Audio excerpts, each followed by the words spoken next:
السلام عليكم ورحمة الله وبركاته. إن الحمد لله نحمده ونستعينه ونستغفره ونعوذ بالله من شرور أنفسنا ومن سيئات أعمالنا. من يهده الله فلا مضل له ومن يضلل فلا هادي له. وأشهد أن لا إله إلا الله وحده لا شريك له وأشهد أن محمدا عبده ورسوله صلى الله تعالى عليه وعلى آله وصحبه وسلم تسليما كثيرا. أما بعد فإن خير الحديث كتاب الله وخير الهدي هدي محمد صلى الله عليه وسلم وشر الأمور محدثاتها وكل محدثة بدعة وكل بدعة ضلالة وكل ضلالة في النار. أعوذ بالله من الشيطان الرجيم. واشكروا لله إن كنتم إياه تعبدون. সম্মানিত ভাতৃমণ্ডলী, আল্লাহ রাব্বুল আলামিনের প্রশংসা এবং প্রিয় নবী সাল্লাল্লাহু আলাইহি সাল্লামের উপর সালাত ও সালামের পর আজ বৃহস্পতিবার 13ই জমাদ আস-সানি 1447 হিজরি মোতাবেক 4 ডিসেম্বর 2025 আমাদের সাপ্তাহিক বিষয়ভিত্তিক আলোচনার বিষয়বস্তু হচ্ছে আল্লাহ রাব্বুল আলামিনের শুকরিয়া আদায়ের মাধ্যম বা শুকরিয়া আদায়ের ক্ষেত্রে যেসব সহযোগী বিষয়, যেসব কাজ আপনাকে আল্লাহ শুকরিয়া আদায় করায় সহযোগিতা করবে, যার মাধ্যমে আল্লাহ রাব্বুল আলামিনের আপনি শুকরিয়া আদায় করতে পারবেন। সহজ ভাষায় আল্লাহ রাব্বুল আলামিনের শুকরিয়া আদায়ের মাধ্যম আমি 10টি মাধ্যম বর্ণনা করব। কারণ আমরা শুকরিয়া আদায় করি, কিন্তু অনেক সময় সীমিত অর্থে শুকরিয়া আদায় করি বা সীমিতভাবে শুকরিয়া আদায় করি, যথাযথ শুকরিয়া আদায় করা হয় না। কিন্তু আল্লাহ রাব্বুল আলামিনের নিয়ামতের যত বেশি শুকরিয়া আদায় করবেন, কৃতজ্ঞ হবেন, তত বেশি আপনার ইহকাল পরকালের ফায়দা রয়েছে। এর ফায়দা উপকারিতা আপনার দিকে ফিরে আসবে, অন্য কারোর দিকে যাবে না, আপনার এই বেনিফিট। সুতরাং প্রত্যেক মানুষ নিজের ফায়দা চায়, আগে নিজের লাভ চায়, তারপরে অন্যের লাভের কথা, ফায়দার কথা চিন্তা করে। এই সহজ কথাটি যদি আল্লাহ রাব্বুল আলামিন শুকরিয়া আদায়ের ক্ষেত্রে আমরা মনে রাখি, তাহলে খুব সহজ হবে আল্লাহর শুকরিয়া আদায় করা। কারণ যত বেশি শুকরিয়া আদায় করবেন, যত সুন্দর করে শুকরিয়া আদায় করবেন, তত সুন্দর আল্লাহর নিয়ামত পাবেন এবং নিয়ামত টিকবে। তো শুকরিয়া আদায়ের ক্ষেত্রে বিশেষ একটি আজকের বিষয়, কারণ শুকরিয়ার বিষয়টি দেখলাম যে অত্যন্ত ব্যাপক। বিভিন্ন শুকরিয়ার গুরুত্ব, আল্লাহর শুকরিয়ার ফজিলত, এগুলো নিয়ে আমাদের আলোচনা আছে। কিন্তু শুকরিয়া আদায়ের সহযোগী বিষয়, যেসব আপনি কার্যক্রমের মাধ্যমে আল্লাহ রাব্বুল আলামিনের শুকরিয়া যথাযথ আদায় করতে পারবেন, এর সাথে ইনশাআল্লাহ তাআলা আমাদের যদি সময় থাকে, তাহলে আমরা শুকরিয়া আদায় না করলে তার যে ক্ষয়ক্ষতি বা পরিণাম, কুফল, এ সম্পর্কে কয়েকটি বিষয় নিয়ে আলোচনা করব। আল্লাহ রাব্বুল আলামিন শুকরিয়ার কথা কোরআনে কারিমে অনেক আয়াতে বিভিন্নভাবে বর্ণনা করেছেন। কখনো ফজিলত, কখনো গুরুত্ব, কখনো আল্লাহ রাব্বুল আলামিনের আদেশ, কখনো আম্বিয়া রসুলগণ তারা শুকরগুজার ছিলেন, যে বিভিন্ন আম্বিয়া রসুলগণের কথা রাব্বুল আলামিন বর্ণনা করে। কারণ তারাই হচ্ছেন উলাইকাল্লাযীনা হাদাল্লাহ, সূরা আনাম আল্লাহ ইরশাদ করেছেন, আম্বিয়া রসুলগণ মানব জাতির মধ্যে এমন শ্রেষ্ঠ মানব যে তাদেরকে আল্লাহ হেদায়াত দান করেছেন। তাদের হেদায়াত হচ্ছে সুনিশ্চিত, তারা সঠিক পথের পথিক, এ বিষয়টি সুনিশ্চিত। আমাদের হেদায়েত সুনিশ্চিত নয়, কারণ প্রত্যেকেই মুসলিমরা বিভিন্ন দল, বিভিন্ন ফিরকা যে রয়েছে, শিরক বিদআতও যারা করছে, যারা ভ্রান্ত ধর্ম পালন করছে, তারাও মনে করছে যে আমরা বেশি ভালো। অহম ইয়াহসাবুনা আন্নাহুম ইহসানুনা সুন্নাহ। আমাদের কোনো সার্টিফিকেট নেই, আমাদেরকে সার্টিফিকেট দেওয়া হয়নি কোরআন সুন্নাহ।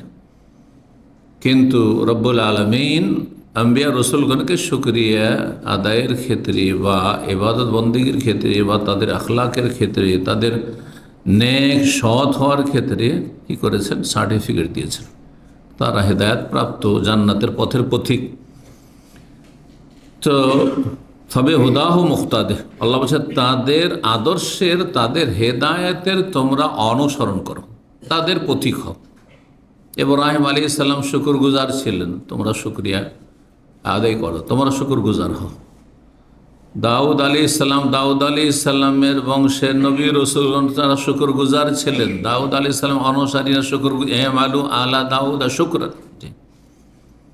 রাসূলুল্লাহ সাল্লাল্লাহু আলাইহি সাল্লাম সবচেয়ে বেশি শুকরগুজার ছিলেন। আফালা কুনু আবদান শাকুরা, নবী সাল্লাল্লাহু আলাইহি সাল্লাম কঠোর পরিশ্রম করে ইবাদত বন্দেগী করতেন। আর সাহাবায়ে কেরামগণ বা তার ঘরের পরিবারের সদস্যরা কেউ যদি এত কেন কঠিন পরিশ্রম করছেন, কষ্ট করছেন আপনি ইবাদত বন্দেগীতে, প্রয়োজনই তো নেই আপনার জন্য, বলতেন আমি কি আল্লাহ শুকরগুজার বান্দা হব না?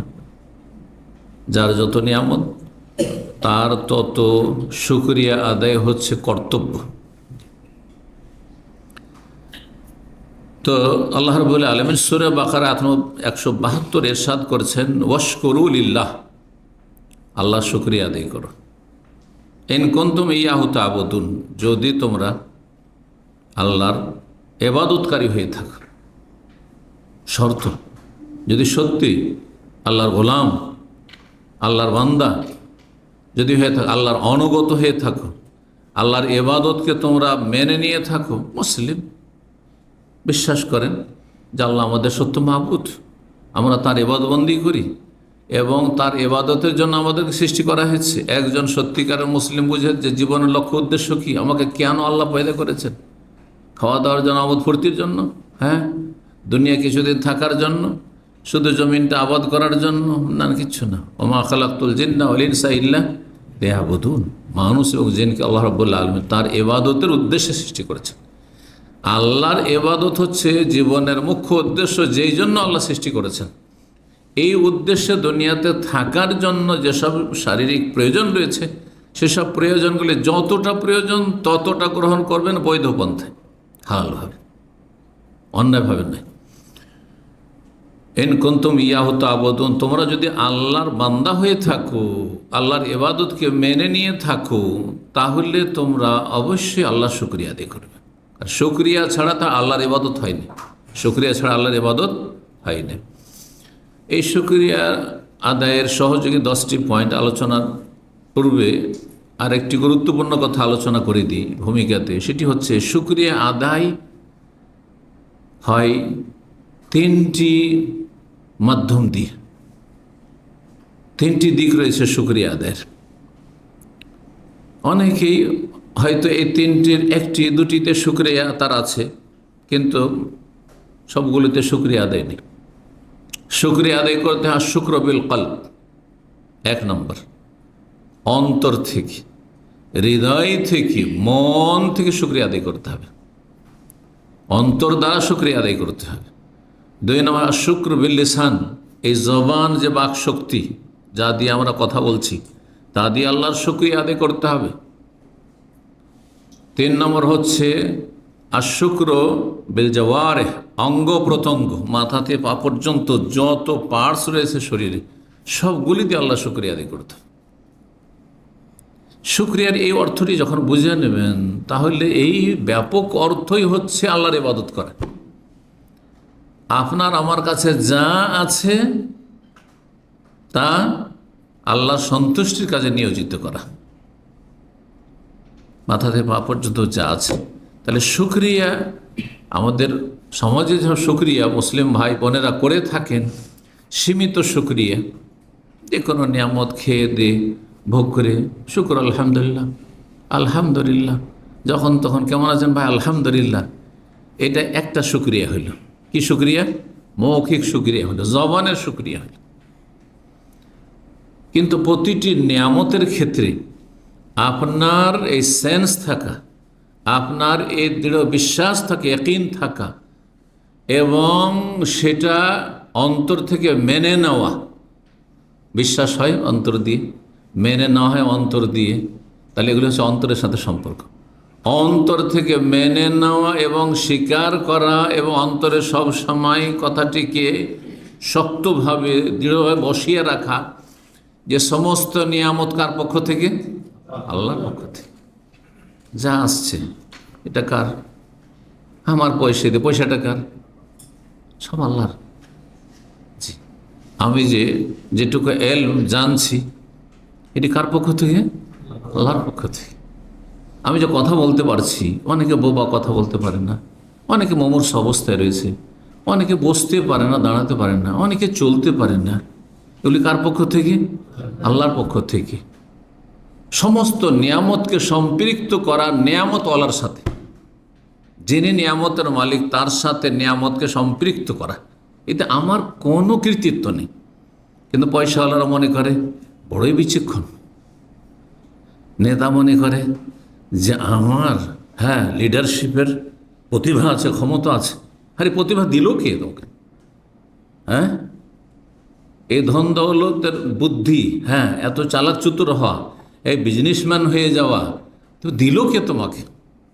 আমার ব্রেন ছিল ভালো, স্মৃতিশক্তি ভালো ছিল, মেধা শক্তি ভালো ছিল, লেখাপড়া মেহনত করে করেছি, তাই বড় হয়েছি। এসব দিল কে? সবসময় সবগুলিকে সম্পৃক্ত কার সাথে? যিনি নিয়ামতের মালিক রব্বুল আলামিন, তার সাথে। যদি আপনি দুনিয়ার কোনো নিয়ামতকে অন্যের সাথে সম্পৃক্ত করেন, তাহলে এটা আপনার নাশুকরি হয়ে গেল। যদি আপনার মনে বিশ্বাস আছে যে আমাকে আল্লাহ ভালো করেছেন, কিন্তু কথায় কথায় অনেক সময় অধিকাংশ মানুষরা ভাগ্য ভালো, তাড়াতাড়ি চিকিৎসাটা করেছিল, ভাগ্যটা ভালো, যে ভালো যে অমুক ডাক্তারের কাছে গিয়েছিলাম, আর সেই ডাক্তার সত্যি ভালো ডাক্তার, আমার চিকিৎসাটা খুব ভালো হয়েছে। আল্লাহকে ভুলে গেল। আল্লাহর কথাই আলোচনাতে নেই তেমন, সামান্য কিছু আছে আল্লাহর কথা। সব কিছু সম্পৃক্ত করছেন কার সাথে? যারা সামান্য কিছু অবদান আপনার ওপর রেখেছে। আপনাকে বিদেশে সৌদি আরবে পাঠানোর ক্ষেত্রে অনেকের অবদান থাকতে পারে। কারো বাবার অবদান আছে, কারো মায়ের অবদান আছে, কারো বড় ভাই বা কোনো ভাইয়ের অবদান আছে, কারো শ্বশুর শাশুড়ির অবদান আছে, কারো আত্মীয় স্বজন কেউ ফাইন্যান্স করেছে, টাকা পয়সা দিয়েছে, সহজ করেছে, ইত্যাদি ইত্যাদি। কেউ এখান থেকে আপনার আত্মীয় ছিল, ভিসা দিয়েছে। এদের কথা অনেক মনে পড়ে আপনাদের। কিন্তু যে রব্বুল আলামিন লৌহে মাহফুজে ফয়সালা করেছেন যে আল্লাহ আপনাকে রুজি দেবেন সৌদি আরবে, তার শুকরিয়া কতটা আদায় করছেন আপনি? তার শুকরিয়া কতটা? তার সাথে সম্পৃক্ত করছেন কিনা নিয়ামতকে? কারা এইসব লোকগুলি যাদের অবদান এহসান কিছু আপনার উপর আছে, তাদের অন্তরকে কে কোন সত্তা আপনার দিকে ফিরিয়েছে, আপনার মায়া করেছে, আপনার কথা তাদের মনে পড়েছে, আপনার পাশে দাঁড়িয়েছে? কারা এসব কথা, কে এইসব কথা তাদের অন্তরে দিয়েছে? নিজে না রব? আল্লাহ বলছেন যে তুমি এই লোকটির হেল্প করো, এর পাশে দাঁড়াও, এর সহযোগিতা করি আমি। এসব কথা আল্লাহ তাদের অন্তরে নিক্ষেপ করেছেন। এক কথায় জবান দ্বারা শুকরিয়ার আগে অন্তর দিয়ে শুকরিয়া আদায় করতে হবে।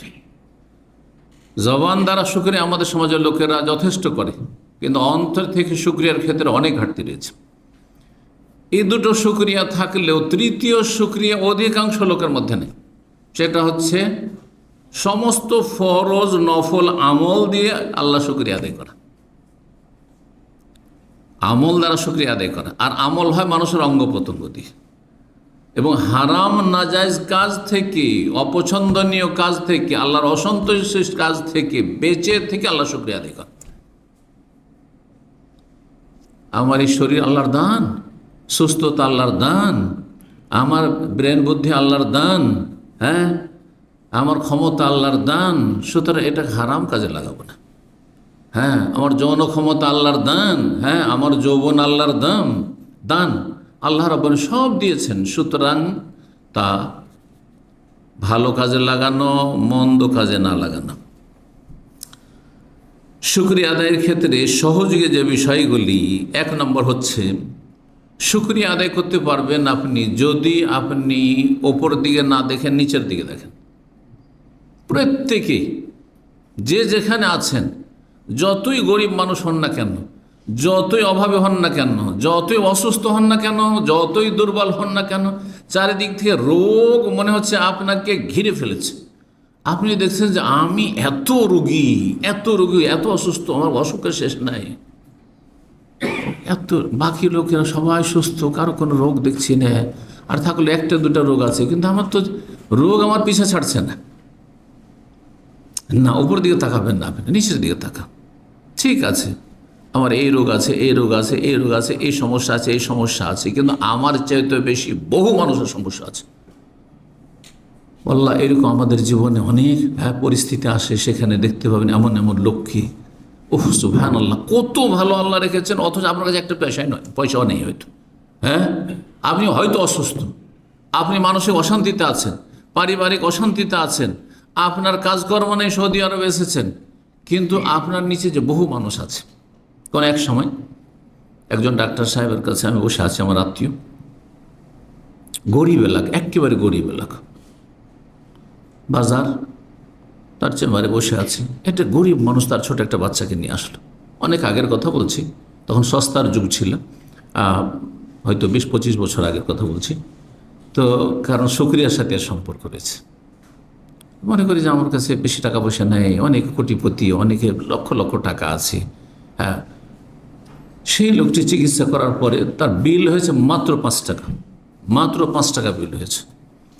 সে আস্তে করে ডাক্তারকে বলছে যে কত বিল হলো? বলছে 5 টাকা। বলছে আমার কাছে মাত্র 2 টাকা আছে। আল্লাহ, মাত্র 2 টাকা আছে, ছোট বাচ্চার চিকিৎসা করতে এসেছে। আমি ডাক্তারকে বললাম যে ওকে ওষুধ দিয়ে বিদায় করে দাও। আমার ছোট, বললাম যে ওষুধ দিয়ে বিদায় করে দাও, একটু বিল আমি দিচ্ছি। বলুন তো দেখি, এই নিচের এই লোককে দেখিলে কে শুকরিয়া আদায় করবেন না আপনার, তাই না? হাসপাতালে যান আর দেখে আসা রোগীদের কে কি অবস্থায় আছে। প্রায় 1 মাস হলো একজন সৌদি শেখ, মসজিদের ইমাম, ইমামের আমাকে টেলিফোন করছে যে আমাকে বাংলাদেশ যেতে হবে আর ঢাকা এয়ারপোর্টে নামবো, 2-3 দিন থাকবো। আমাকে বিশ্বস্ত একজন ব্যক্তির নাম্বার দেন, যোগাযোগ নাম্বার, যিনি আমাকে এয়ারপোর্ট থেকে রিসিভ করবেন আর তারপর কোনো একটা হোটেলে আমাকে রাখবেন, তার কোনো খরচ হবে না, আর তার যে সে গাড়ি নিয়ে আসবে তার আমি খরচ দেবো। ড্রাইভার হলে ভালো, যে তার গাড়ি আছে। তো আমি চিন্তা করে একজন শেখ মাদানির নাম্বার দিলাম, আর তারপরে তার নিজেরই গাড়ি ছিল। তো তিনি জাযাহুল্লাহ খায়ের, তিনি খুব আগ্রহ প্রকাশ করলেন যে হ্যাঁ আমি নিজেই রিসিভ করব, যদি আমার জুমার খুতবা জুমার দিনে যা সকালে রিসিভ করব। মাশাআল্লাহ, রিসিভ করেছেন। কী জন্য গিয়েছেন তিনি? 2 বছর ধরে একজন বাংলাদেশি এখানে মিলিটারি হসপিটাল একটি রয়েছে এদিকে, সেই হসপিটালে মুমূর্ষ অবস্থায় পঙ্গু হয়ে আছে, মরছেও না আর বাঁচার মতো বাঁচছেও না, শয্যাশায়ী 2 বছর ধরে হাসপাতালে, তাকে দেশে পৌঁছানোর জন্য। আল্লাহ, পঙ্গু হয়ে আছে। বলুন আলহামদুলিল্লাহ, আলহামদুলিল্লাহ। চিন্তা করুন তো, চিন্তা করুন তো। আল্লাহ শুকরিয়া আদায় করার জন্য কী করতে হবে? যারা আপনার চাইতে দুস্থ, আপনার চাইতে অসহায়, আপনার চাইতে দুর্বল, আপনার চাইতে খারাপ অবস্থায় আছে, তাদের দিকে তাকাতে হবে। আর যদি রাজা বাদশার দিকে তাকায়, মন্ত্রী মিনিস্টারের দিকে তাকায়, হ্যাঁ আমি যতটা এলেমওয়ালা তার চাইতে বড় বড় আল্লামাদের দিকে তাকায় আর বড় বড়দের দিকে তাকায়, শান্তি পাবো? হ্যাঁ, কখনো শান্তি পাবেন না আপনি। রাসূলুল্লাহ সাল্লাল্লাহু আলাইহি ওয়াসাল্লামের এই মর্মে হাদিস রয়েছে, সহিহ মুসলিমে রয়েছে, সুনানে তিরমিজি অন্যান্য হাদিসে রয়েছে, ইযা নাযারা আহাদুকুম ইলা মান ফুদ্দিলা আলাইহি, তোমাদের কারো যদি নজর ওপর দিকে চলে যায়, যাকে আল্লাহ তোমার চাইতে বেশি শ্রেষ্ঠত্ব দিয়েছেন, তোমার চাইতে বেশি আয়ু উপার্জন করে, তোমার চাইতে বেশি সুখী আছে, সুস্থ আছে, ওই দিকে যদি তাকাও, ফালিয়ানজুর ইলা মান হুয়া আসফাল মিনহু, তাড়াতাড়ি তুমি নিচের দিকে দেখো, নিচের দিকে তাকাও। ফাইন্নাহু আজদারু আল্লাহ তাজদারিয়া নেমাত বা আল্লাহ তাজদারু নেমাতাল্লাহি আলাইকুম, এতে হবে কি যে তুমি আল্লাহর নিয়ামত যে তোমার ওপর অসংখ্য রয়েছে সেগুলিকে তুমি তুচ্ছ মনে করবে না, ছোট মনে করবে না। আল্লাহ আমার দৃষ্টিশক্তি দিয়েছেন, হ্যাঁ এটার দাম কত হইতে পারে। আল্লাহ আমার শ্রবণ শক্তি দিয়েছেন, বাক শক্তি দিয়েছেন, জিহ্বার স্বাদ শক্তি দিয়েছেন, হাতে শক্তি দিয়েছেন, পায়ে দিয়েছেন, ব্রেন বুদ্ধি দিয়েছেন, অঙ্গ প্রত্যঙ্গ দিয়েছেন, সব কিছুতে সুস্থ রেখেছেন, চলাফেরা করছি। আর কিছু এর একটি অঙ্গ প্রত্যঙ্গের মূল্য যদি ফেলেন, আপনি বিক্রি করবেন? একটা পা বিক্রি করবেন 1 লাখ রিয়ালে, একটা চোখ বিক্রি করবেন 1 লাখ রিয়ালে? চিন্তা করুন তো দেখি। তাহলে কত নিয়ামত আল্লাহ এইভাবে যদি হিসাব করে অঙ্গ প্রত্যঙ্গ মাথা থেকে পা পর্যন্ত কত কোটি কোটি টাকা, কোটি কোটি ডলারের আল্লাহ রাব্বুল নিয়ামত আপনাকে আমাকে দিয়ে রেখেছেন, যদিও কিছু নেই আমাদের পকেটে। বলুন আলহামদুলিল্লাহ।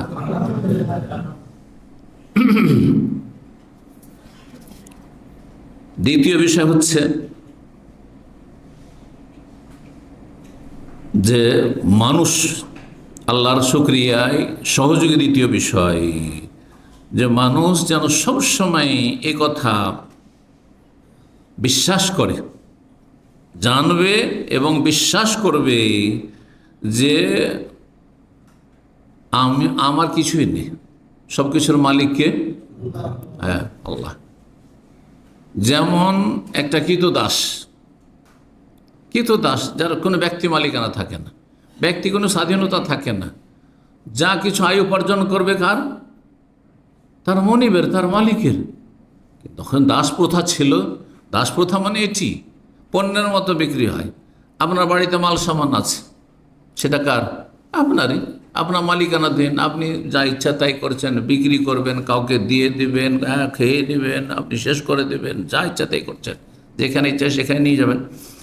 সবসময় মনে রাখবেন যে আমার কাছে নিজের বলে কোনো কিছু নেই, আমি হচ্ছি একজন অসহায় গোলাম মালিকের, যিনি মালিক রব্বুল আলামিন।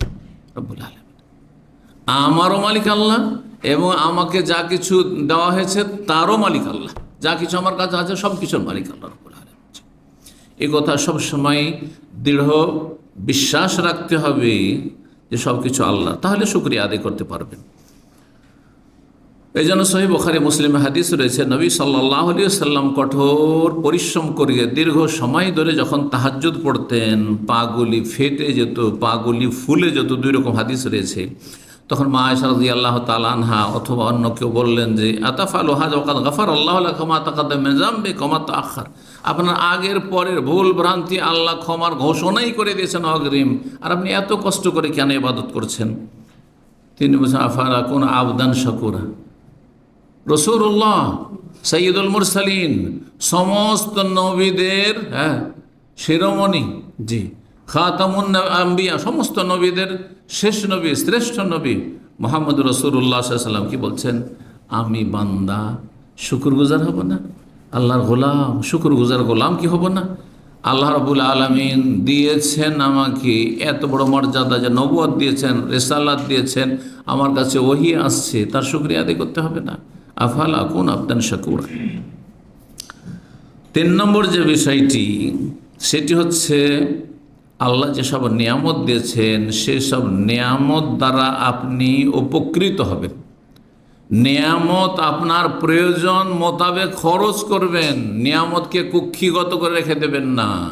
আপনি কৃপণতা করবেন না, তাতে ফরজ ওয়াজিব আদায় করাই কৃপণতা। যেসব দায়িত্ব কর্তব্য আদায় করতে হবে নিজের ক্ষেত্রে, নিজের স্ত্রীর ক্ষেত্রে, নিজের ছেলে মেয়েদের ক্ষেত্রে, আপনজনদের ক্ষেত্রে, প্রিয়জনদের ক্ষেত্রে, বাপ মায়ের ক্ষেত্রে, ভাই বোনদের ক্ষেত্রে, আত্মীয় স্বজনদের ক্ষেত্রে, মুমিন মুসলিমদের সমস্যা সমাধানের ক্ষেত্রে, উম্মতে মুসলিমার যেসব সমস্যা রয়েছে, দিনের কাজে, দাওয়ার কাজে, এসব কাজে আপনি কখনো কৃপণতা করবেন না। আর সেটাকে আপনি সঞ্চিত করে শুধু জমাই করো, ডিপোজিট করো, জমা রাখো, এমনটা করবেন না। একসময় মানুষ কৃষি কাজ করতো, আর গ্রামে গঞ্জের মানুষ এত কৃপণ ছিল যে তাদের যথেষ্ট জমি জায়গা থাকতো, শত বিঘা জমি জায়গাওয়ালা দেখেছি, কিন্তু কোনোদিন ভালো কিছু খাবার খেত না। কিছুটা পয়সা হলেই জমা করো আর কি করো, জমি কিনো। এটাই ছিল গ্রামগঞ্জের অবস্থা একসময়। ছোটকালে তাই দেখেছি, জীবনে কোনো কিছু খেত না, কাউকে খাওয়াতো না, একটা পয়সা কাউকে দিত না। আর এক শ্রেণীর লোকেরা রয়েছে এখন, যাদের পয়সা হচ্ছে হারাম কাজে ব্যয় করে, কিন্তু ভালো কাজে ব্যয় করে না। হারাম কাজে এত বেশি এরা অপচয় করে যে রবের কাছে কোনোদিন এর জবাব দিতে পারবে না, কোনোদিন জবাব দিতে পারবে না। নিয়ামত সম্পর্কে জিজ্ঞাসা যখন করা হবে, সুম্মা লা তুসআলুন্না ইয়াওমাইযিন আনিন নাঈম, অতঃপর কিয়ামতের দিনে সেই দিবসে অবশ্যই জিজ্ঞাসা করা হবে তোমাদেরকে নিয়ামত সম্পর্কে। রাসূলুল্লাহ সাল্লাল্লাহু আলাইহি ওয়াসাল্লাম দুপুরবেলা আনসারীদের বাগানে যাচ্ছেন, ক্ষুধার তাড়নায় কয়েকজন সাহাবী সাথে হয়েছেন, আর যাওয়ার পরে রোতাব তাজা খেজুর, হ্যাঁ, গাছ থেকে পেড়ে দিচ্ছেন, খেজুর শুধু, আর ঠান্ডা পানি শুধু। আর এটি খাওয়ার পরে বলছেন যে লাতুস আলুন্না আন হাযা নাঈম ইয়াউমাল কিয়ামা, এই নিয়ামত সম্পর্কে কিয়ামতের দিন তোমাদের জিজ্ঞাসা করা হবে। এই যদি খেজুর সম্পর্কে জিজ্ঞাসা করা হবে, নবী সাল্লাল্লাহু আলাইহি ওয়াসাল্লাম এই শিক্ষা দিয়ে থাকেন সাহাবায়ে কেরামদেরকে, পানি ঠান্ডা পানি, গরম পানি নয়, ঠান্ডা পানি পাচ্ছ।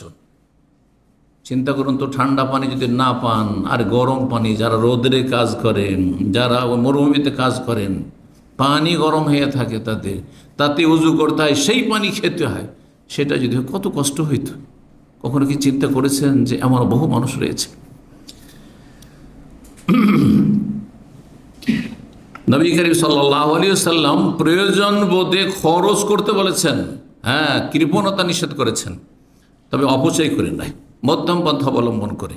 হাদিস রয়েছে, যে হাদিসে নবী সাল্লাল্লাহু আলাইহি ওয়াসাল্লাম বলছেন, কুলু, তোমরা খাও যা আল্লাহ দিয়েছে, ওয়াশরাবু, পান করো, ওয়াতাসাদ্দাকু, দান সাদকা করো, মিন গায়রি মাবখালাতিন ওয়ালা সারাফিন, কৃপণতাও করিও না আর অপচয় করিও না।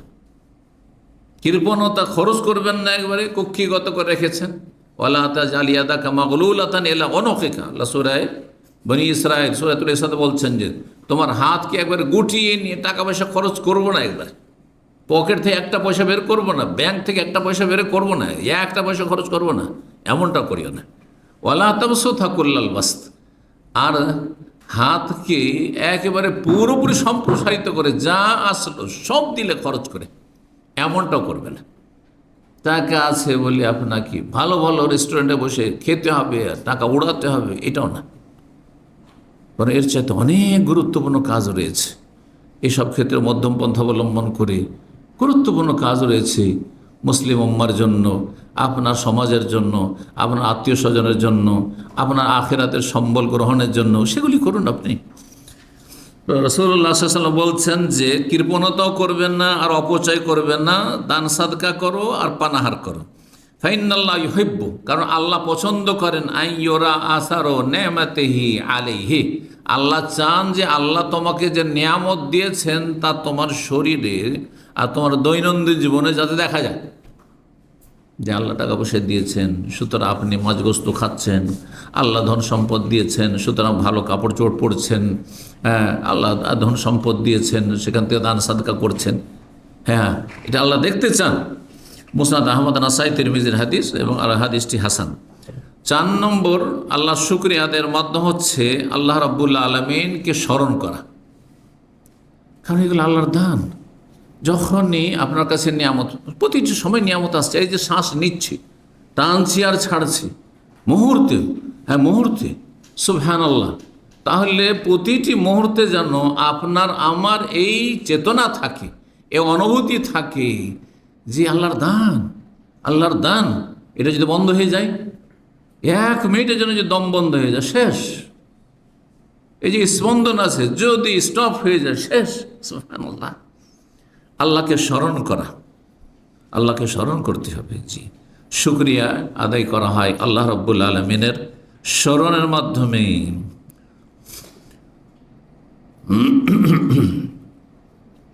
রাসূলুল্লাহ সাল্লাল্লাহু আলাইহি ওয়াসাল্লামের একটি হাদিস রয়েছে, লাম ইয়াকুল শাইআন ইল্লা হামিদাল্লাহ আলাইহি, কোনো কিছু যখন খাবেন তখন আলহামদুলিল্লাহ বলবেন। ওয়ালা ইয়াশরাবু শারাবান ইল্লা হামিদাল্লাহ আলাইহি, কোনো কিছু পান করবেন বলো আলহামদুলিল্লাহ, খেলেও আলহামদুলিল্লাহ, পান করলেও আলহামদুলিল্লাহ, কোনো কিছু পেলেন আলহামদুলিল্লাহ। ওয়ালা ইয়াবতাশু বিশাইইন কাত্তু, কোনো কিছু ধারণ করলে, এই যে হাতে ক্ষমতা আছে, এখন যদি প্যারালাইসিসে আপনি আক্রান্ত হয়ে যান, হ্যাঁ, তাহলে কি হয় বলুন? অঙ্গ প্রত্যঙ্গ নাড়াতে পারছেন না, নড়তে পারছেন না। বলছি যে কোনো কিছু ধারণ করবেন ইল্লা হামিদাল্লাহ আলাইহি, আল্লাহর প্রশংসা করবেন। প্রতির সময় এই যে জবান চলতে আছে, জবান কখনো ক্লান্ত হয়, এত যে আমার কথা বলছি, আল্লাহ শুকরিয়া আদায় করুন। এই জবানে যদি স্বাদ না থাকে, এই জিহ্বাতে স্বাদ আছে সব কিছু, তাই না?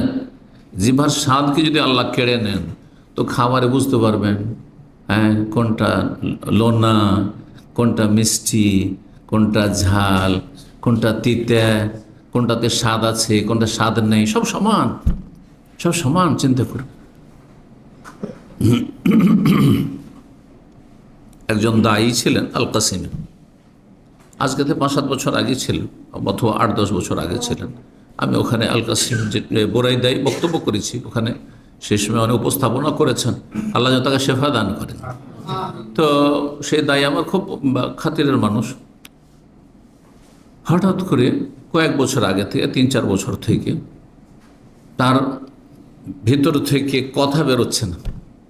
সব ঠিক আছে, শরীর সুস্থ, শরীর সুস্থ দেখা যাচ্ছে, বাহ্যিক কোনো কিছু নেই, কোনো রোগ দেখা যাচ্ছে না, কিন্তু ভিতর থেকে যে ভয়েসটা আসবে আর কথাটা বেরিয়ে আসবে, সামনের লোক সম্বোধন যাকে করেছে সে শুনবে, কোনো আওয়াজ নেই। আল্লাহু আকবার, আল্লাহু আকবার, চিন্তা করুন তো। তো এই যে নিয়ামতটা, আমি যে কথা বলছি ভিতর থেকে আর সেটা আসছে আর আপনারা সাউন্ডটা পাচ্ছেন, শুনতে পাচ্ছেন, এই ঠিক আল্লাহর কত বড় নিয়ামত, চিন্তা করুন তো দেখি। নইলে আপনি আপনার স্ত্রীর সাথে কথা বলতে পারছেন না, আপনার ছেলেমেয়ের সাথে কথা বলতে পারছেন না। তার ছেলে ভিজিটে এসেছিল গত 2-3 সপ্তাহ আগে। জোবাইল থেকে ফোন দিয়েছে একজন পরিচিত মানুষ, দিয়ে বলছে যে অমুক সাহেবের ছেলে আপনার সাথে একটু কথা বলতে চায়।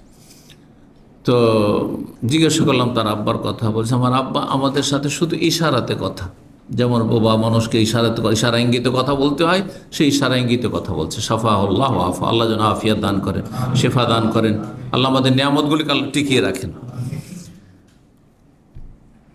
5 নম্বর শুকরিয়া আদায়ের মাধ্যম হচ্ছে বিনয়ী হওয়া। যা কিছুই আল্লাহ দেন না কেন বিনয়ী হবেন সবসময়, সবসময় নিজেকে ছোট মনে করবেন। অহংকার মুক্ত হওয়া, অহংকার যেন না থাকে। আর মানুষের স্বভাব হচ্ছে যেই সাবজেক্টে যে পারদর্শী সেটাতে অহংকার চলে আসে। আলেমদের অহংকার আসে এলমের, যারা একটু বেশি পরহেজগার তাদের পরহেজগারিতে অহংকার চলে আসে, কারণ শয়তান দেখছে যে একে কিভাবে গোমরা করবে, এগুলো তো নাস্তিক বানাইতে পারবো না।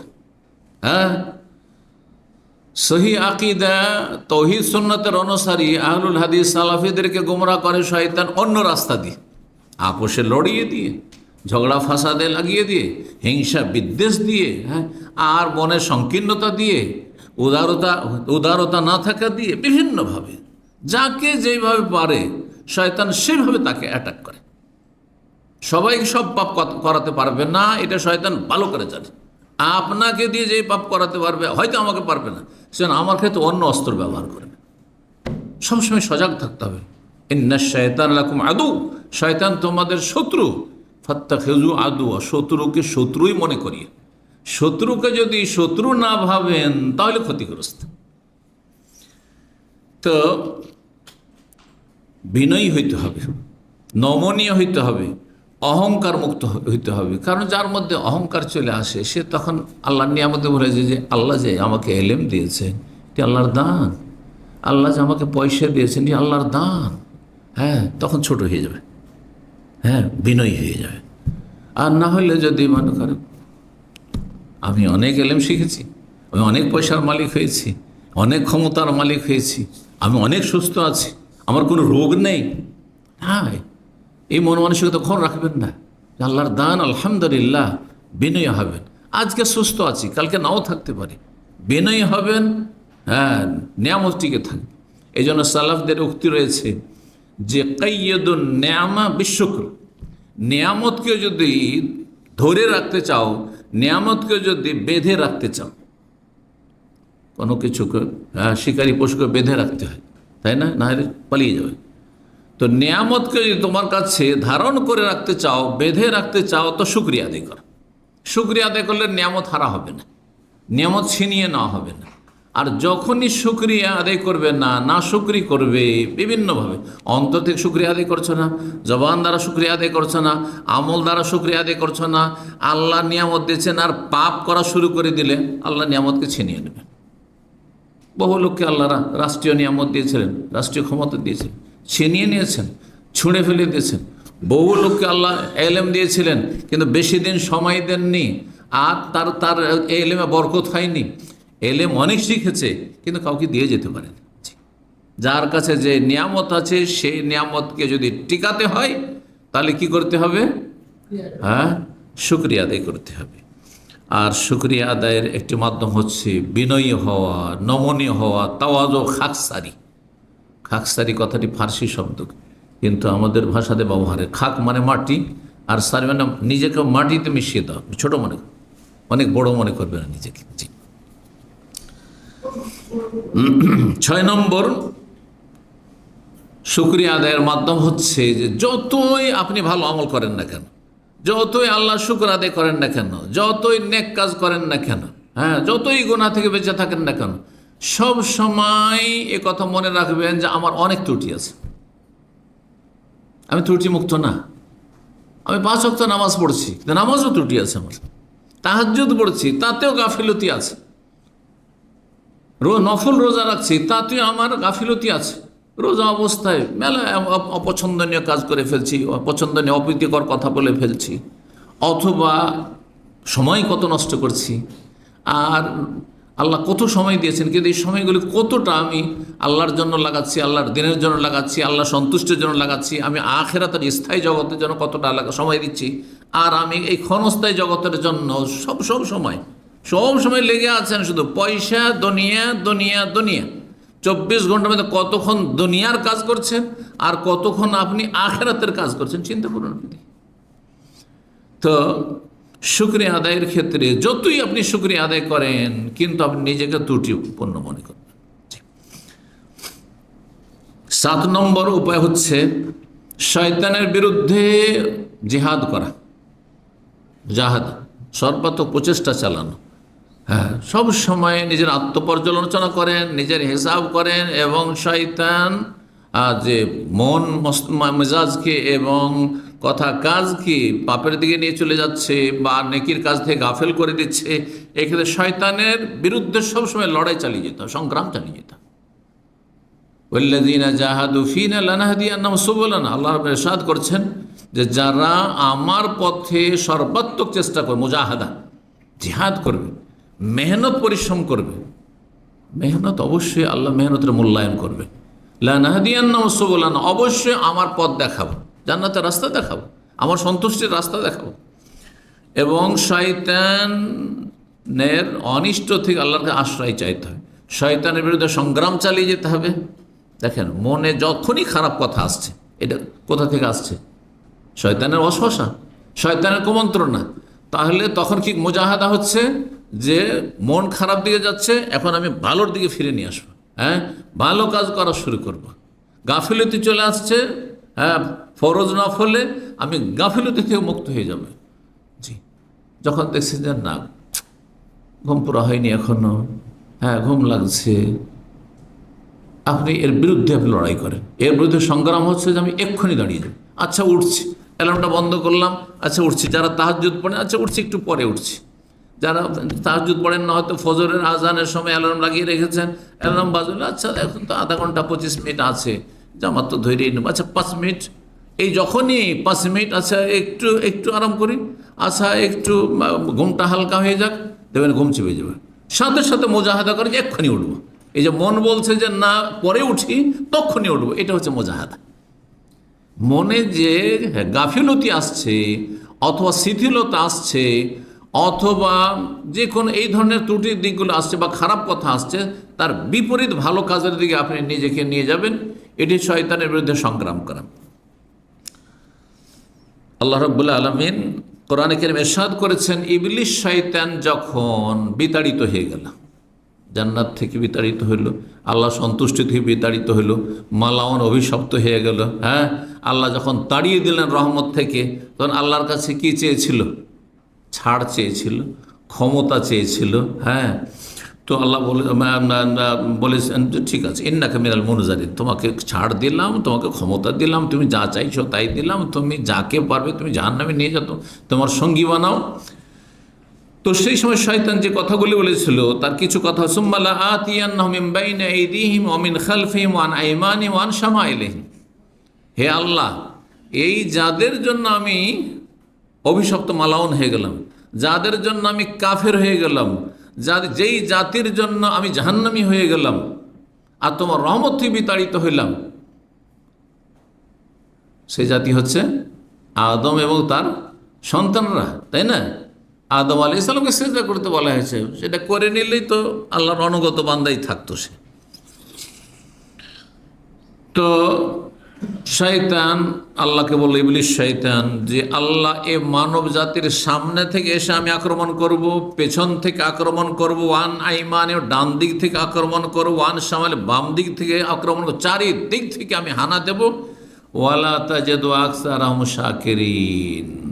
তারপরে আল্লাহ, তুমি এই আদম সন্তানের মানব জাতির অধিকাংশ লোককে শুকর গুজার পাবে না, সব অকৃতজ্ঞ হয়ে যাবে। আর অকৃতজ্ঞ হইলেই তো আমার কাজ হয়ে যাবে, আমার দলবল সেনাবাহিনী বেড়ে যাবে, সঙ্গী বেড়ে যাবে, এদেরকে জাহান্নামে নিয়ে যাওয়া।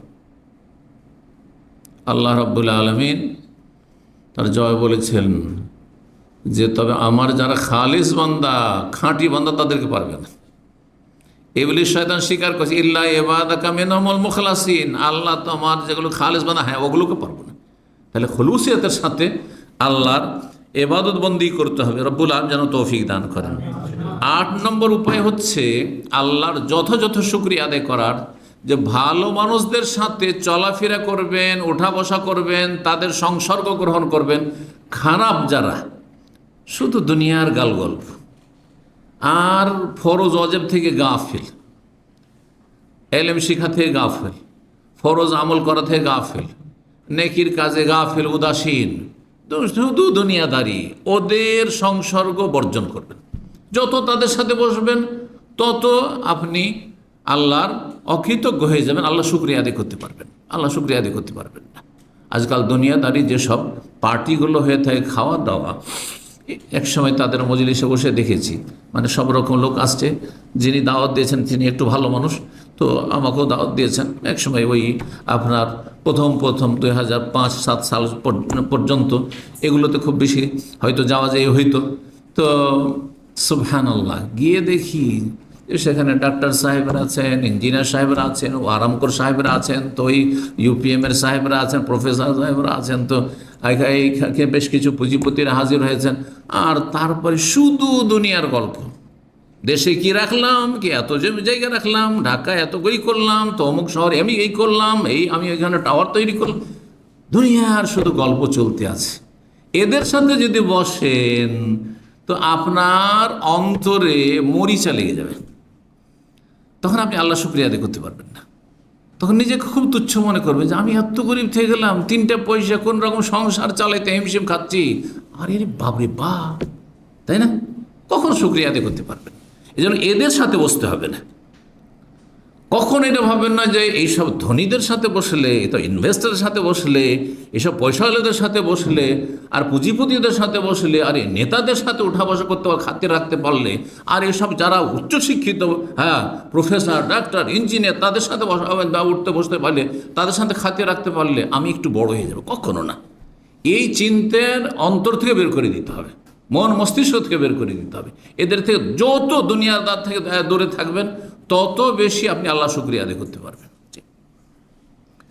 রব্বুল আলামিন কোরআন কারীমে ইরশাদ করেছেন, সূরা আরাফের আয়াত 205 আল্লাহ ইরশাদ করেছেন, ওয়াজকুর রব্বাকা ফি নাফসিকা, হে নবী মুহাম্মদ সাল্লাল্লাহু আলাইহি ওয়াসাল্লাম, তোমার রবকে তুমি মনে মনে স্মরণ করো, তোমার রবের জিকির আজকার করো, মনে মনে, অন্তর থেকেও আল্লাহকে সবসময় স্মরণ রাখা।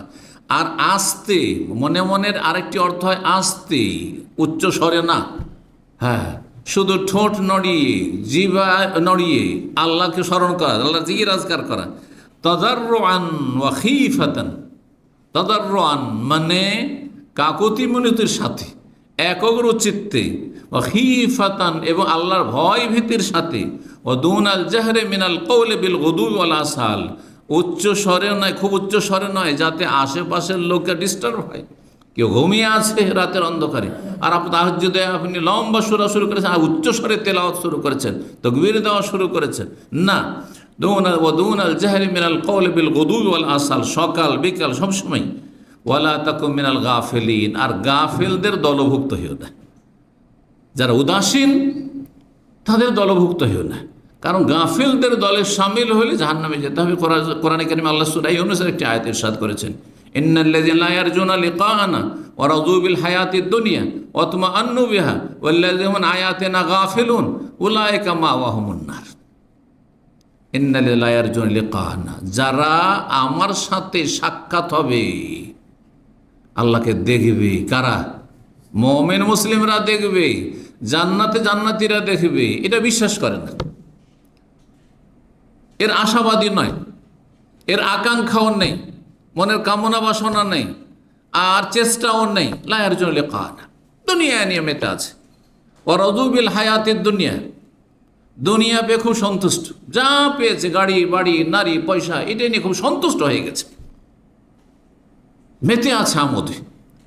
ওয়া রাযু বিল হায়াতিদ দুনিয়া ওয়া তামান্নু বিহা, এবং এতেই শান্তি ফিল করছে, দুনিয়ার পয়সাতেই শান্তি খুঁজছে, নেতৃত্ব ক্ষমতাতে শান্তি খুঁজছে, দুনিয়ার প্রভাব আর মান সম্মান আর খ্যাতি এতেই সব কিছু শান্তি খুঁজছে। ওয়া তামান্নু বিহা ওয়াল্লাযীনা আন আয়াতিনা গাফিলুন, আর যারা আমার বিধিবিধান আয়াত থেকে শরীয়তের হুকুম আকাম থেকে উদাসীন গাফেল হয়ে রয়েছে, উলাইকা মাওয়াহুমুন নার, এদের বাসস্থান হচ্ছে জাহান্নাম। কয়টি অপরাধ? আখিরাত সম্পর্কে তাদের কোনো কর্মতৎপরতা নেই, চিন্তাশীল নয়, ওরা তো দুনিয়া নিয়ে সন্তুষ্ট, আর এতে নিজের প্রশান্তি লাভ করছে, দুনিয়াতে শান্তি পাচ্ছে, দিনে শান্তি পায় না। মসজিদ আসলে শান্তি নেই, দিনের মজলিস আসলে শান্তি পাই না, ছটফট করে শুধু দুনিয়া দুনিয়া পয়সায়। অতমানও দুনিয়া নিয়ে তাতে ইতমিনান মুতমাইন হয়ে রয়েছে, প্রশান্তি লাভ করছে। তাতে এক শ্রেণীর পাপিষ্ট আছে নাকি শান্তি পায় ধূমপান করলে।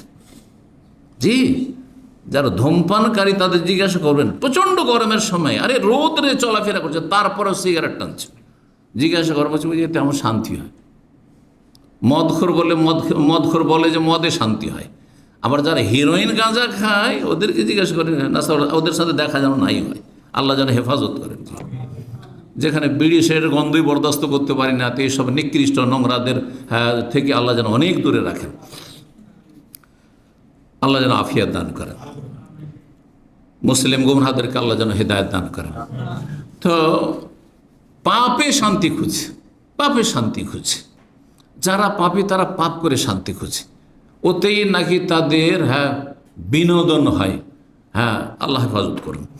তো এরা হচ্ছে জাহান্নামে, উলাইকা মাওয়াহুমুন নার, এরাই হচ্ছে জাহান্নামী বিমা কানু ইয়াকসিবুন, তাদের পাপের কারণে। 9 নম্বর, আল্লাহর শুকরিয়া আদায়ের ক্ষেত্রে সহযোগী বিষয় হচ্ছে যে আল্লাহর কাছে দোয়া করবেন। কারণ দোয়া হচ্ছে আল্লাহর কাছে সাহায্য চাওয়া।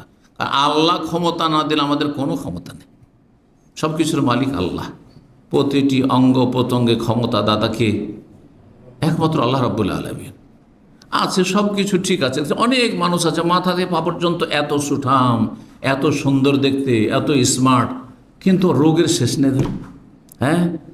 ব্রেন কাজ করে না, অঙ্গ প্রত্যঙ্গ কাজ করে না, তার বিভিন্ন পার্টস কাজ করে না, তার কিডনি ফেল হয়ে গেছে, তার লিভার ড্যামেজ হয়ে গেছে, তার এইটা হয়ে গেছে, সেটা হয়েছে, তার হার্টের সমস্যা, তার এই সমস্যা, কিন্তু দেখে মনে হচ্ছে যে একেবারে কত স্মার্ট, কত সুঠাম, কত ভালো, সুস্থ মানুষ। সুতরাং আল্লাহর কাছে দোয়া করতে হবে যে আল্লাহ যেন আমাকে যা কিছু দিয়েছেন শরীরে এবং শরীরের বাইরে, ঘরে বাইরে দিগন্তে চারপাশে যা কিছু আল্লাহ দিয়েছেন, কারণ নিয়ামত শুধু শরীরে নেই, নিয়ামত দিগন্তেও আছে। আমাদের চারপাশে যা কিছু আমরা ভোগ করছি সব কিছু আল্লাহর নিয়ামত, যা কিছুই আমরা হাসিল করছি এবং ভোগ করছি, এবং সেটা ছাড়া আমাদের চলবে না, অথবা চলবে তারপরও তার প্রয়োজন রয়েছে, সব কিছু আল্লাহর দান। দোয়া করতে হবে রাব্বুল আলামিনের কাছে যে আল্লাহ যেন আমাকে শুকরগুজার বান্দাদের সাথে শামিল করে নেন। এই মর্মে নবী করিম সাল্লাল্লাহু আলাইহি সাল্লাম মুআয ইবনে জাবাল রাদিয়াল্লাহু তাআলা আনহুকে বলেছিলেন, ওয়াল্লাহি ইয়া মুআয, আল্লাহর কসম করে বলছে হে মুআয, ইন্নী লা উহিব্বুকা, আমি তোমাকে ভালোবাসি। এখান থেকে বোঝা গেল কেউ যদি কাউকে ভালোবাসে বলে দেবেন আমি আপনাকে ভালোবাসি, আল্লাহর জন্য ভালোবাসা, ফিতনার ভালোবাসা নয়। আচ্ছা না, কারো পয়সা আছে সেজন্য ভালোবাসা, কারোর সাথে স্বার্থ জড়িত আছে সেজন্য ভালোবাসা, পুরুষের নারীর সাথে ভালোবাসা, স্ত্রী ছাড়া, বেগানা কারোর সাথে, নন মাহারামের সাথে, এগুলো হারাম, এগুলো ফিতনা। কিন্তু আল্লাহর জন্য, আল্লাহর দিনের জন্য, আল্লাহ সন্তুষ্টির জন্য ভালোবাসা, ইন্নী লা উহিব্বুকা, মাজ তোমাকে আমি খুব ভালোবাসি।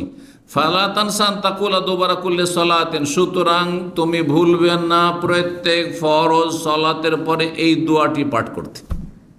এই দোয়াটি পাঠ করতে ভুলবে না। কি? আল্লাহুম্মা আইন্নী আলা যিকরিকা ওয়া শুকরিকা ওয়া হুসনে ইবাদাতিক, হে আল্লাহ আমাকে সাহায্য করো।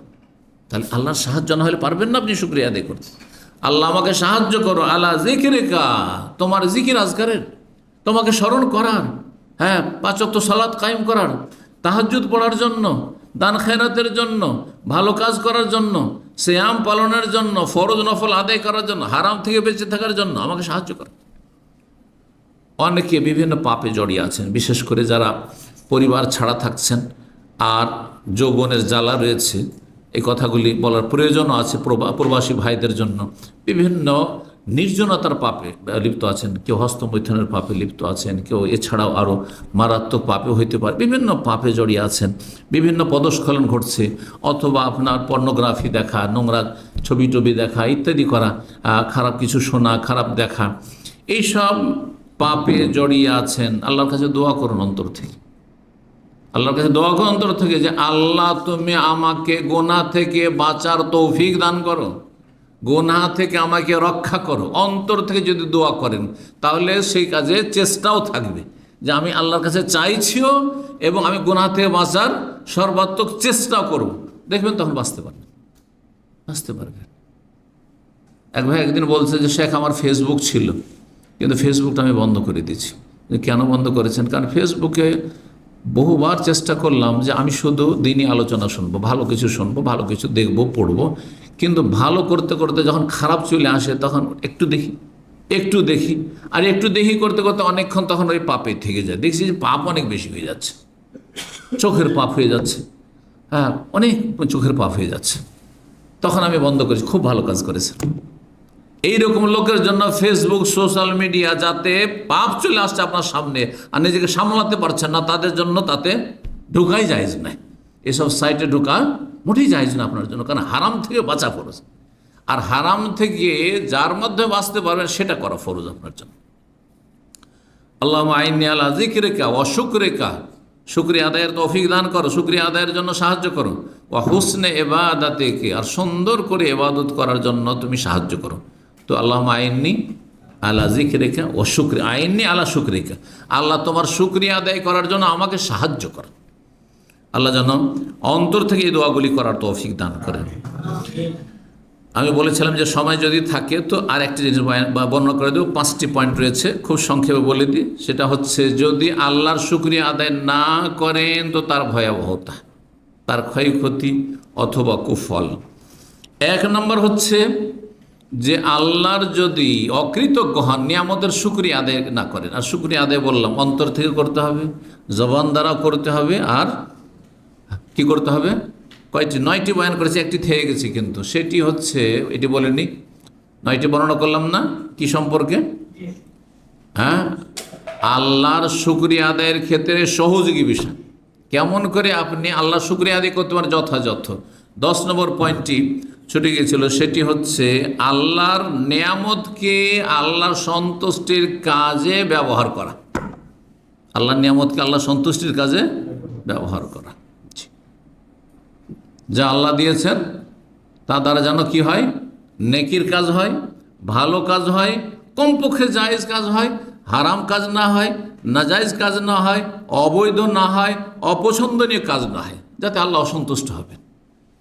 আপনি আল্লাহর নিয়ামত দিয়ে, আল্লাহর দান, আর সেটা দিয়ে আপনি আল্লাহকে অসন্তুষ্ট করছেন, আল্লাহর দান দিয়ে আপনি হারাম করছেন, এটা যেন না হয়। এখন আপনি চিন্তা করে একটি উদাহরণ নেন। চোখ আল্লাহর কত বড় নিয়ামত, ঠিক না? এই চোখ দিয়ে কি করবেন? আপনি ফরজ সুন্নত আদায় করবেন, আল্লাহকে সন্তুষ্ট করবেন। হারাম নাজায়েজ থেকে চোখকে বাঁচিয়ে, দৃষ্টি শক্তিকে বাঁচিয়ে রাখবেন, তার মাধ্যমে আল্লাহকে সন্তুষ্ট করবেন। আপনি আপনার জবানকে, তো চোখ দিয়ে কেমন করে ভালো কাজ করবেন? চোখ দিয়ে ভালো কাজ কি করা যেতে পারে বলেন? না, হ্যাঁ, একটা তো নেগেটিভ হলো যে চোখ দিয়ে হারাম দেখবেন না, তাই না? চোখ দিয়ে হারাম দেখবেন না, তাহলে ব্লু ফিল্ম দেখবেন না, মহিলাদের তাকাবেন না, আপনি নাজায়েজ কোনো দৃশ্য দেখবেন না। এটা না হলে নেগেটিভ হলো, পজিটিভ কি হইতে পারে? চোখ দ্বারা কি করবেন আপনি? কোরআন তেলাওয়াত করবেন আপনি। চোখ দ্বারা আপনি যারা দুর্বল অসহায় তাদের দিকে মায়ার দৃষ্টিতে তাকাবেন, বড়দের দিকে আপনি শ্রদ্ধা সম্মানের দৃষ্টিতে তাকাবেন। রাসূলুল্লাহ সাল্লাল্লাহু আলাইহি ওয়াসাল্লাম বলেছেন, লাইসা মিন্না মান লাম ইয়ারহাম সগীরানা ওয়া লাম ইউআক্কির কাবীরানা। আমাদের দলভুক্ত নয় ওসব লোকেরা যারা ছোটদের ওপর মায়া মমতা করেন, রহম করেন না। দুর্বলদের উপর, অন্য হাদিসে রয়েছে দুর্বলদের উপর মায়া মমতার কথা। ইরহামু মান ফিল আরদ, যারা পৃথিবীতে আছে তাদের ওপর তোমরা দয়া করো, মায়া করো। ইয়ারহামুকুম মান ফিস সামা, যিনি আকাশে সত্তা রয়েছে রব্বুল আলামিন, তিনি তোমাদের ওপর মায়া করবেন, দয়া করবেন। তো এই চোখ, মানুষের যখন চোখে দেখে কোনো দৃশ্য, কোনো ব্যক্তিকে দেখে, কোনো বস্তু দেখে, মায়া হয়। তো এর মাধ্যমে আল্লাহ সন্তুষ্টি লাভ করা। এই চোখ দিয়ে ফরজ অজেবগুলি আদায় করবেন, হারাম নাজায়েজ থেকে চোখকে বাঁচিয়ে রাখবেন। জবান দ্বারা ফরজ অজেব আদায় করবেন, আপনি সুন্নত আদায় করবেন, নফল কাজ করবেন, ভালো কাজ করবেন, কমপক্ষে বৈধ কথা বলবেন, হারাম থেকে বাঁচিয়ে। সুতরাং এটা দিয়ে আপনি চুগলখড়ি করবেন না, জবান দিয়ে আপনি গীবত করবেন না, আপনি মিথ্যা কথা বলবেন না, আপনি যারা গান বাজনা করে এই জবানকে আল্লাহর অসন্তুষ্টির হারাম কাজে ব্যবহার করে সেটা করবেন না আপনি, ইত্যাদি ইত্যাদি। হাত দ্বারা ভালো কাজ করবেন, হাত দ্বারা কারো ক্ষতি করবেন না, কাউকে কষ্ট দেবেন না। আল্লাহ আপনাকে হৃদয় দিয়েছেন, এটা দিয়ে মানুষের পরোপকারী হবেন। এতে আপনি হিংসা, বিদ্বেষ, শত্রুতা লালন করবেন না আপনি কোনো মানুষ সম্পর্কে। জি, তো এইভাবে শুকরিয়া আদায় করা, আল্লাহর নিয়ামতকে আল্লাহর সন্তুষ্টির কাজে লাগানো।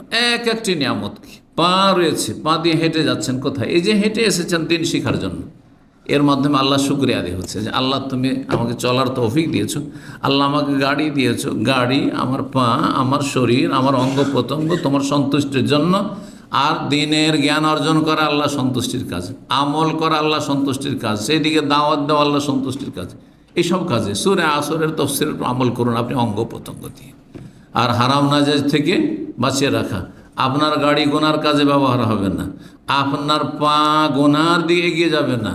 কেউ যাচ্ছে কোথাও পাপের জায়গাতে, পাপীদের সাথে বসার জন্য হেঁটে যাচ্ছে, তাহলে আল্লাহর নিয়ামতকে গোনার কাজে ব্যবহার করুন। এভাবে একটি অঙ্গ প্রত্যঙ্গ সম্পর্কে আপনি চিন্তা করবেন যে আমি যে আল্লাহর দানগুলি আমি আল্লাহকে রাজি করার ক্ষেত্রে, আল্লাহ সন্তুষ্টির ক্ষেত্রে ব্যবহার করছি না আল্লাহর অসন্তুষ্টির ক্ষেত্রে ব্যবহার করছি। যে কথাগুলি বলতে চেয়েছিলাম তাহলে আমি বলে ফেলি, সেটা হচ্ছে যদি আল্লাহর শুকরিয়া না আদায় করেন তার কুফল, 1 নম্বর কুফল হচ্ছে যে নেয়ামতের শুকরিয়া আদায় না করলে নেয়ামত কি হয়ে যাবে? চলে যাবে, হারিয়ে যাবে, টিকবে না। কোরআনে কারীমের সূরা ইব্রাহিমের আয়াত নম্বর 7 আল্লাহ ইরশাদ করেছেন, ওয়াইজ তাআযানা রাব্বুকুম লাইন শাকারতুম লাযিদান্নাকুম, যদি তোমরা শুকরিয়া আদায় করো তাহলে আমি তোমাদের নিয়ামতগুলিকে বেশি করে দেব, বর্ধিত করে দেব। ওয়ালাইন কাফারতুম, আর যদি অকৃতজ্ঞ হও, নাশুকরি করো, ইন্না আযাবি লাশাদীদ, তাহলে আমার আযাব বড়ই শক্ত রয়েছে, বড়ই কঠিন রয়েছে। 2 নম্বর ক্ষয়ক্ষতি হচ্ছে যে আল্লাহ রাব্বুল আলামিন ওই সব মানুষকে নিকৃষ্ট বলেছেন, ওই সব মানুষকে আল্লাহ রাব্বুল আলামিন ঘৃণিত বলেছেন, যেসব মানুষরা, যেসব আত্মা, যেসব মন আল্লাহ শুকরিয়া আদায় করে না। তাহলে যারা আল্লাহ শুকরিয়া আদায় করে না তারা আল্লাহর কাছে ঘৃণিত, নিকৃষ্ট। রব্বুল আলামিন ইরশাদ করেছেন সূরা ফুসসিলাতের আয়াত নম্বর 51-তে। সূরা ফুসসিলাত অপর নাম হচ্ছে হামিম সেজদা। ওয়াইদা আনআমনা আলাল ইনসানি আরাজা, অধিকাংশ মানুষের স্বভাব হচ্ছে, প্রকৃতি হচ্ছে যে আমি যদি তাদেরকে নিয়ামত দান করি তাহলে সে উপেক্ষা করে, মানে সুখী হইলে পাপী হয়ে যায়, আরাজা, আল্লাহর দিন থেকে বিমুখ হয়ে যায়। ওয়া না আবেজানেহি, পাশ কাটিয়ে চলে যায়।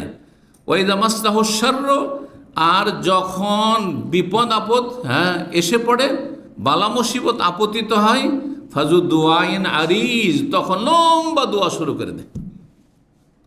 তখন কান্নাকাটি করে হাওমাও করে আল্লাহকে ডাকা শুরু করে দেয়। এতদিন কোথায় ছিল? দেখেন একটি কথা এখানে শোনেন, কথা প্রসঙ্গে, যে মানুষের বালা মুসিবত থেকে রক্ষার জন্য হ্যাঁ, হঠাৎ করে অনেক বেশি ভালো আমল করলেন, এটা এত ফলপ্রসূ না। যত ফলপ্রসূ, যত উপকারী আপনার জন্য, যত সহযোগী আপনার জন্য কন্টিনিউ দীর্ঘদিনের ভালো আমল, দীর্ঘদিনের ভালো আমল। ইউনুস আলাইহিস সালাম, তাকে আল্লাহ ধরেছিলেন, হ্যাঁ, একটি ভুলের জন্য। বড়দের ভুল, ছোট ভুলটাই বড় ভুল, তাই না? আল্লাহর বিনা হুকুমে গ্রাম থেকে বেরিয়ে চলে জাতিকে ছেড়ে দিয়ে যে আল্লাহর আযাব আসবে, তোরা ধ্বংস হয়ে যাবে, গেলাম আমি। আল্লাহ কি করলেন তাকে? হ্যাঁ, মাছের পেট, পরীক্ষা, মাছের পেট। আল্লাহ বলছেন ইউনুস আলাইহিস সম্পর্কে যে মাছের পেট থেকে কোনোদিনই বের হইতে পারতো না ইউনুস আলাইহিস সালাম, যদি সে একটি ভালো কাজ কন্টিনিউ না করে আসত। ফালাউলা আন্নাহু কানা মিনাল মুসাব্বিহিন, সে যদি তসবিহকারীদের দলের লোক না হইত। তাফসীরকাররা বলছেন যে শুধু লা ইলাহা ইল্লা আনতা সুবহানাকা ইন্নী কুনতু মিনাজ জালিমিন তার নেক আমল না, তার আগে তার অতীতের অনেক ভালো তসবিহ রয়েছে, অনেক বেশি পরিমাণ আল্লাহর জিকির আজকার রয়েছে, এবং ফরজ, ওয়াজিব, নফল রয়েছে। সেগুলি তাকে কি করেছে? সহযোগিতা করেছে এই বালা মুসিবত থেকে মুক্তি লাভের ক্ষেত্রে। অনেক ভালো মানুষ, দীর্ঘদিনের ভালো মানুষ ছিল, বালা মুসিবতের সম্মুখীন হলে দেখা যায় তার কিছুই হয়নি। এটা এই নয় যে ওই সময়ের কারেন্ট শুধু একটা নেক, সারা জীবন পাপ করে এলো আর হঠাৎ আল্লাহকে এমন ধরলো আর এমন দোয়া করা শুরু করলো, ভাবছে ওই দোয়া দিয়ে কাজ হয়ে যাবে। না, ওর চাইতে অনেক উপকারী আপনার জন্য হবে কন্টিনিউ আপনার দীর্ঘদিনের নেক আমল। ফালাউলা আন্নাহু কানা মিনাল মুসাব্বিহিন লালাবিসা ফি বাতনিহি ইলা ইয়াউমি ইউবাসুন। ইউনুস আলাইহিস সালাম যদি তসবিহকারীদের অন্তর্ভুক্ত আগে থেকে না হতেন, তাহলে কিয়ামত পর্যন্ত মাছের পেটে থেকে যেত, সে হজমও হইতো না, মাছ হজমও করতে পারতো না, আর পচে সরেও যেত না, আর আমি তাকে মারতাম, এইভাবেই থেকে যেত কিয়ামত পর্যন্ত। সুবহানাল্লাহ।